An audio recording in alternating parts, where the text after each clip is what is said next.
Good morning and welcome back for another conversation. This is one of those conversations that I need you to receive this for yourself. You know, we feed, we give to everyone else, we serve everyone else around us, but we don't take time to feed ourselves, to give to ourselves. And so, this particular conversation, I want you to receive it for yourself because most of us will hear a conversation or hear a message, and the first thing we do is we start thinking that this is going to be good for my son. This is going to be good for my wife. This is going to be good for my coworker. This is going to be good for my sister, my brother. We always see someone else. We don't see ourselves, and in some sense, that's a beautiful thing because you're always serving. But I want you to sit back and I want you to receive this particular conversation. This is for you. The power of attraction. The power of attraction. Are you the type of person who attracts others to you? It's your personality. Are you the type of person who repels others? I'm not feeling it. I'm an introvert. I'm not really outgoing. Are you the type of person who detaches easily from others? I'm going to cut you off right now. No, no, no, no. We're not going no further than right here. The word attract means to draw. It means to allure, if you will. It means to charm, to entice. It means to engage. It's that person that's kind of easily get along with, never meets a stranger. But then there's the word repel. That's totally different. It's to resist. It's to reject. You can see things coming a mile away, and so you have that type of ability to force someone away from you. No, no, I ain't feeling that. No, no, no, no, no. Stop right there. I mean, some guy trying to talk to you. First thing he says, no, no, no, no, I'm married. You just got to egg that brother on out the way. And then there's the word detached, which means to separate. It means to leave, to divorce, to disengage, if you will, to remove yourself from a situation, to unfasten yourself, unhitch yourself from someone or something. Now, all three of these words, if you will, these attributes, if you will, they all fall upon the heading of attraction. And that's where we are because when you look at most men, we're physical beings, if you will. We look at the physical. I mean, it's all about my eye gate, what I see. Is she fine? Is she pretty? I mean, what's her size? I mean, what's her shape? I mean, is her body on and popping? I mean, so I told you, we're looking at the physical. And women, you're not too far behind us now. I mean, your appetite, I mean, I don't think it's changed. You're just kind of more open with it. But you do look at more like, is he bright? Is he dark? I mean, looking for a certain type. Nothing wrong with that. Everyone has a type.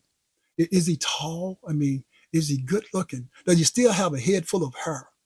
I mean, I mean, does he have a car? You start getting serious. Does he have his own place? You see, we're all attracted to each other, or we're attracted to our types, if you will. And so relationships remind me of a magnet, if you will. And magnets are always pulling something toward them or repelling something away from them. You realize that the two magnets really don't stick together because they're turned like south pole to north pole. But when they're south and south, magnets won't stick. Try them. You won't find a magnet sticking together. We say opposites attract. Well, that happens, but one of the magnets has to have a north pole, if you will, and a south pole, and then they will stick. They will become attached, and that's a beautiful thing. I told you, remind me of relationships. I mean, we talk about relationships and how we want to find that right person, how we want to find our soulmate, and we'll deal with that just a little bit in a few moments. But go with me to the book of Galatians, chapter 6, verse 7 through 8, and then we're going to read also Romans chapter 12, verse 19 to 21. Apostle Paul is talking to us about relationships. He's talking to us about being attracted to someone or something because most of you, I mean, when you think about it, you're attracted to people because someone else is attracted to them. I mean, you look at how we follow celebrities, you're attracted to them because everyone is attracted to them. I mean, TMZ, you name it, every news media outlet is following them. And so it brings about curiosity to you.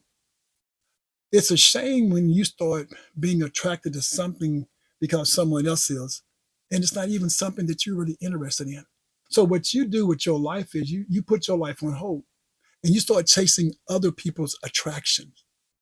That's a sad thing for you because you never get a chance to see what you like, what you really enjoy. So I told you the power of attraction. You got to be very careful. Sometimes you have to detach yourself from other people's likes. I'm not feeling that. Sometimes you have to repel some things. No, no, no. I'm going to resist that. I don't feel that.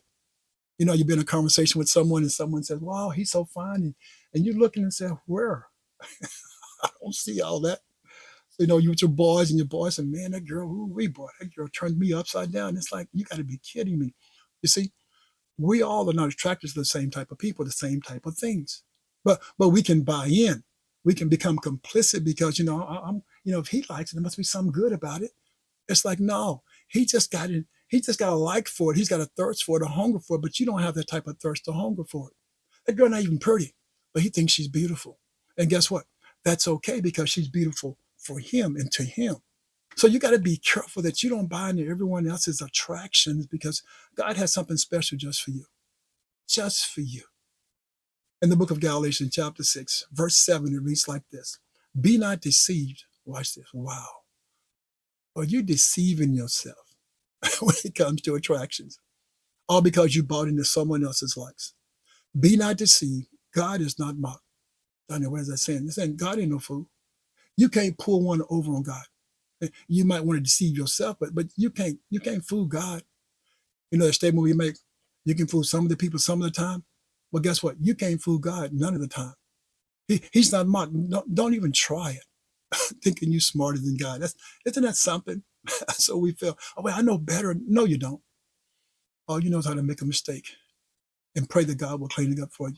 Be not deceived, for God is not mocked. For whatsoever man soweth, there shall he also reap.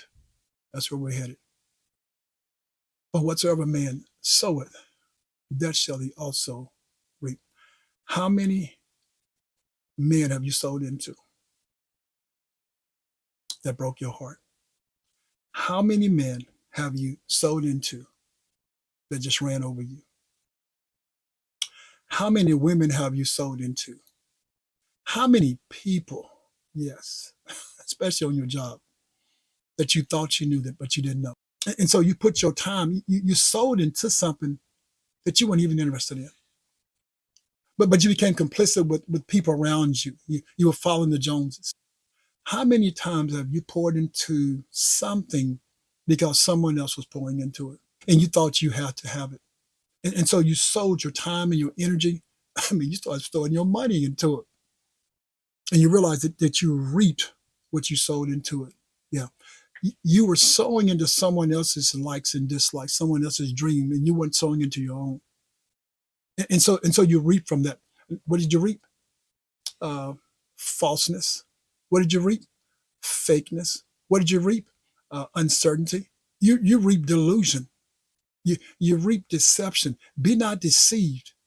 You deceived yourself. You did it to yourself because you were attracted to someone else's mindset, someone else's lust, someone else's thirst. That's our problem right now. We are living our lives because we're listening to other people and we're adapting, if you will. We're attaching ourselves to their likes and dislikes. And the Bible here is trying to teach you how to stay focused. Verse 8, for he that soweth to his flesh shall of the flesh reap corruption. Wow. But he that soweth to the Spirit shall of the Spirit reap life everlasting. Whenever you start sowing into this thing, this dust suit we're wearing, because it's going back to the dust. Whenever you start sowing into this thing, you got a problem because you're going to reap from this thing. Paul is telling you, sow into your spirit. That's everlasting. Sow into something that's going to outlive this dust suit. But most of us, we can't help ourselves. That's why the cosmetic industry is so popular, a $1 trillion industry, because we're taking everything to make this stay and look good. And don't get me wrong, maintain yourself. Please do. I approve of that statement. Maintain yourself. But we're doing some stuff that's unnatural. I mean, we're putting stuff all in our lips and in our eyes and nose and booty and chest. And we're doing stuff that's unnatural, if you ask me. And I'm telling you, it's your body. Do what you want. Please do what you want. But I'm just saying, when you pour into it, when you sow into this, you're going to reap from this. Now keep this clean, keep this fresh. Yeah, keep yourself healthy. We're buying so many pills to put in our body to try to make things work better. I mean, we're doing all kind of things to refresh our body, refresh our hair. I mean, we're doing all this stuff that we're sowing into, and we're going to reap for it in this flesh. When was the last time you truly read your word to sow into you something that's going to outlive you? That's what I'm asking. Are we spending too much time on this flesh that we don't spend enough time on the things of God?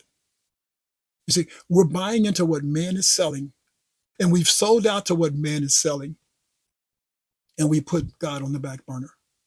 And when we get sick, though, when we get sick and we can't take some NyQuil or some Dayquil and get healthy, then we run to God. You need to be very careful what you're sowing into. You need to be very careful what you're sowing into. Be very careful what you're attracted to. In the book of Romans, chapter 12, verse 19 to 21, this is so good for you. Please, I told you, this is for you. Paul says, avenge not yourselves. That's powerful. Avenge not yourselves, beloved, but give place unto the wrath of God. For it is written, let God take care of it. Vengeance belongeth unto me. It's written. When someone tells you something that is written, you need to listen. Vengeance belongeth unto me. I will recompense. I will compensate you, saith the Lord. God says that if you don't take vengeance, if you leave this alone, he says, I'll take care of it. Then he goes on to tell you, feed your enemy if he's hungry. And you know, some of you are saying, oh, hell to the no. That's what you're saying. And then he's saying, if they're thirsty, give them something to drink. And you're saying, God, you didn't lost your mind. That's what you're saying. That's what you're saying. Because you know how you are. If somebody hurts you, you're going to hurt them back. Oh, if someone cheating on you, oh, you're going to cheat on them back. Oh, yes, you are. If someone's talking about you, oh, you're going to talk about them. If someone's spreading rumors, you're going to spread rumors. See, you're going for an eye for an eye. You're living up under the law. That's what you're doing. You're going to get even. But listen to what God's saying. God is saying, vengeance belongeth unto me. I will compensate you. If you stay out of this, I'm going to take care of this for you. He says, avenge not yourself. Let me tell you what you're doing. You're becoming them. That individual, yes, that hurt you, you're going to sow the way they sowed into you. You're going to sow back into them that same way with vengeance because you want to get even. And so I told you, if you sow it, you're going to reap it. As a matter of fact, my wife always says it. Oh, they're going to reap what they sow. Oh, they're going to reap what they sow. I said, girl, hold on. What do you mean? She said, Donnie, the word of God says they're going to reap what they sow. And she's so right. You're going to reap what you sow. But listen to what God is saying. God is saying vengeance. Vengeance is mine. He says, belongs to me. So when you go out there and you're trying to get an eye for an eye, if you will, you're trying to get even, look what you just put yourself. Look where you place yourself. Now you're sowing evil into them. You're sowing vengeance. You're sowing anger. And God says, I'm going to revenge this thing. He says, mine's. I'm going to take care of it. So he's taking care of them. Now he's got to take care of you too. Wow. Do you hear me? You just pulled yourself into their lane. God says, give it to me and I will compensate you. I'll take care of you. He says, treat your enemies like you want to be treated. I know. They nasty. They hateful. They ugly. They mean to you. He says, but treat them the way you should want to be treated. No, don't get into their lane. Don't sow like they're sowing. He said, I'm going to take care of them. But we so big and bad, we tough. I mean, we live in a tough generation. I'm going to take care of this myself. God, you can take a time out. I got this one. See, we would talk all sassy and bad. And God is saying, you're going to feel my wrath. Go ahead.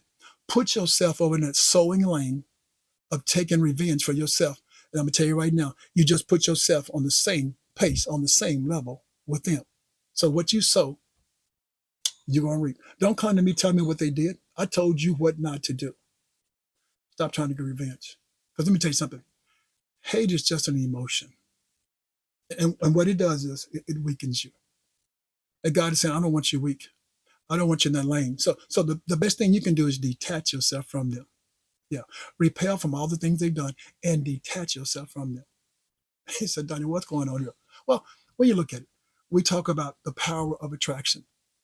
You realize that Jesus had 12 disciples. These are strangers, but they found themselves being attached to Jesus. And so they start sowing into Jesus and they start reaping from Jesus.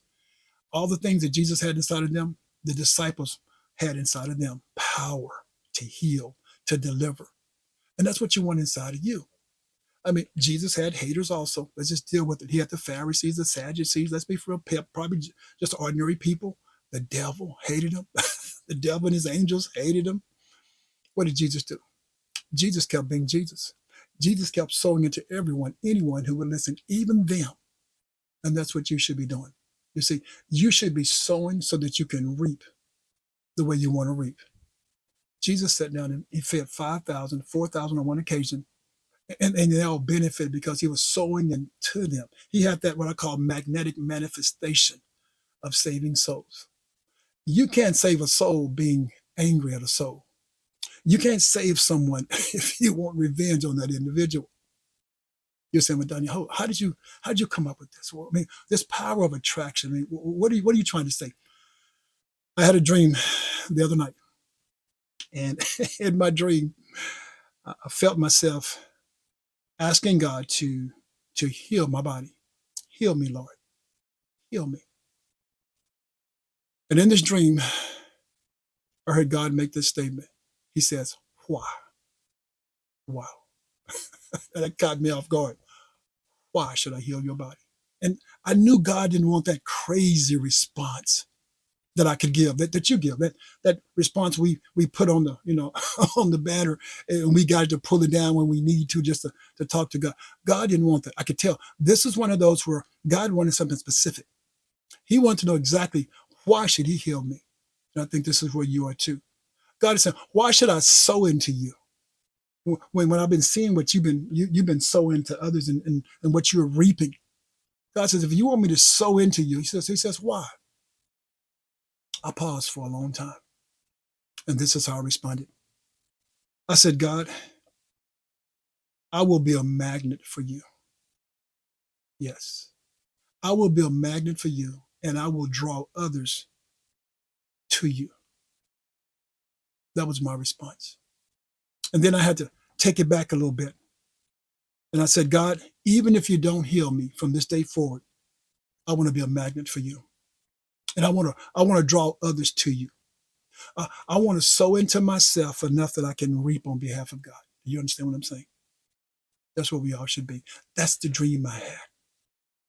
And so I just pray I'm that magnet every day. I pray you become that magnet every single day. I'm talking to my wife and I'm looking at her and I'm saying, this is my soulmate, my wife, this is my soulmate. And I want her to be like me. I want us both to be this magnet. So we go out and we draw on behalf of the Lord. And then it hit me that really and truly my soulmate is Jesus Christ. That's first and foremost. That's my soulmate. My wife is my wife. Yeah, I'm my wife's husband. Her soulmate is Jesus Christ. And by us making Jesus Christ our soulmate, that magnet that we all want to glorify, then guess what? Then my wife becomes my soulmate after Jesus Christ, not before. Nothing gets in between that relationship. And that's where I want you to be. I want to sow into Jesus to where he allows me to reap from him. And my wife enjoys the benefits. I want her to sow into Jesus to where he sows in her and she reaps from that benefit. And I enjoy that benefit from that relationship between the two of them. See, that's where we should be. That's the kind of attraction I want. That strong attraction to Jesus Christ. I mean, you know how it is when you see a woman, you know that this is she's wife material. You tell your friends, hey, she's wife material. When your boyfriend said that, oh, you got his nose wide open. When he says that you're wife material, he's saying, hey, I can see myself sowing into her because I can see myself reaping more than I'm sowing in. I can see myself reaping a benefit from her. That's powerful. That's what you want your man to say. You want your man to see you as wife material because you have this personality, this influence over him already that he sees you that way. That's what Jesus has. Jesus has an influence of all of us. If we sow into him, we'll reap from him. That's what we'll do. We'll reap from him. Now, man, now when you get married, be careful, because as long as you've been single, no one's tried to mess with you. No woman flirts with you. Isn't it something? But when you get married, it's like a magnet. It's like every woman knows, and now she wants you because she feel like you have worth, because someone else married you, someone else wants you. See, that's the devil. They've never been attracted to you. They've never been attached to you. So guess what? You detach from them. Now it's just you and your boo. Make it very clear. It's just you and your boo. It's like you hooking up your cell phone into a wall outlet, and you get sparks because it's an unnatural insert. It's an unnatural kind of thing to where it's almost like you get electrocuted, and so you kind of shock for a moment. That's the way it is. It's all hands off of you. You don't want that attraction. I mean, we're going to be attracted to people, don't get me wrong, but you don't want that attachment, is what I'm trying to say, because it's unnatural. And all they're trying to do now is they're trying to mess up your sowing and reaping stream. That's what they're trying to do. The devil is so clever. Yeah, she pretty, she fine. And you got eyes, go ahead and look. Yeah, he handsome and he fine. Go ahead and look. But don't become attached. Yeah, we're all attracted. Come on. That's a drawing force.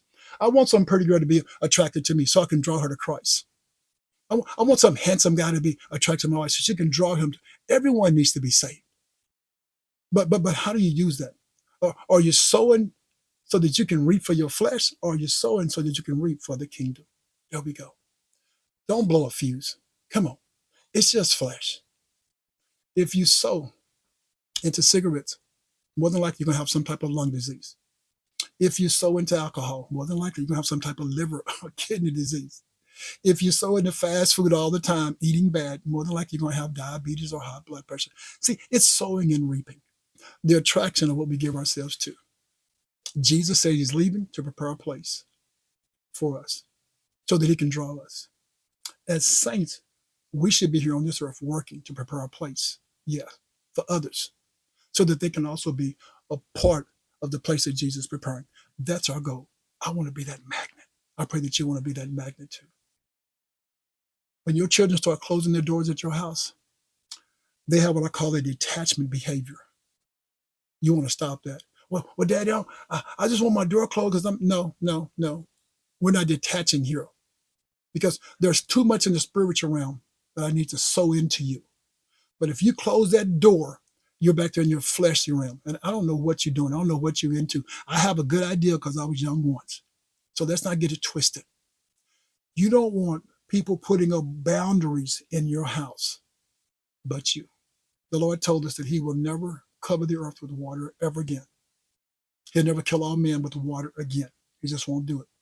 He put up a boundary to where the ocean won't come across the earth and destroy us. Have you ever been to the ocean before? Do you see how the ocean crashes up against the shore? It can overtake the shore. But because God has watch this, a manifested magnetic boundary, it won't come across. How powerful is that? How blessed is that? God has sowed into, yes, each one of us by putting up boundaries. That we're not going to be destroyed by elements like that. No. We're going to destroy ourselves by what we sow into ourselves and what we reap from what we sow. I pray that you understand that Paul tells us in Galatians chapter 5 and 16 and 17, he says, walk in the spirit and ye shall not fulfill the lust of the flesh. It's something to have these beautiful bodies and this thing be a deadly weapon. It's just sad that we can use this to glorify God, or we can use this to be a weapon of mass destruction. Verse 17, for the flesh lusts against the spirit, and the spirit against the flesh. It's a war going on. It's a war going on. You think that Israel's having a war with Hamas right now? It's a big war. You've got that same war going on inside your fleshly body right now. Your flesh is trying to kill your spirit, and your spirit is trying to deliver you from your flesh. Which one will win? You only find out in the end. If you end up, out of eternity, a fallout, and you're in the lake of fire with Satan, or you in eternity with God in the kingdom. I pray that you sow so much in you that you become a magnet, that you draw so much of God's word inside of you that you reap it 24/7, that your family is blessed because of what you sow into yourself. that they reap the benefit, yes, of what you've sown. I pray that you don't forget Romans 10:9, that if you're going to sow, then sow the right way. Confess with your mouth that Jesus Christ is Lord, and believe in your heart that God has raised him from the dead. You see, then you shall be saved. That's reaping. Yeah, that's reaping a life of eternity with your Savior. That's what we all should want. That's what we all need. Now, just saying the words don't do anything for you. It's like saying 1, 2, 3. But confessing and believing, then it turns your whole life upside down. It puts you in a place where God now is your King. He's your Lord. He's your Savior. I pray you make that wise decision to start sowing. Yeah, become a magnet that sows into others. Yes, that you can draw them to the kingdom. That God can say, well done, my good and faithful servant. You be blessed and have a great week. And remember, the power of attraction lies within you. What are you pulling? What are you pushing? And who are you selling? I praise the kingdom. Be blessed.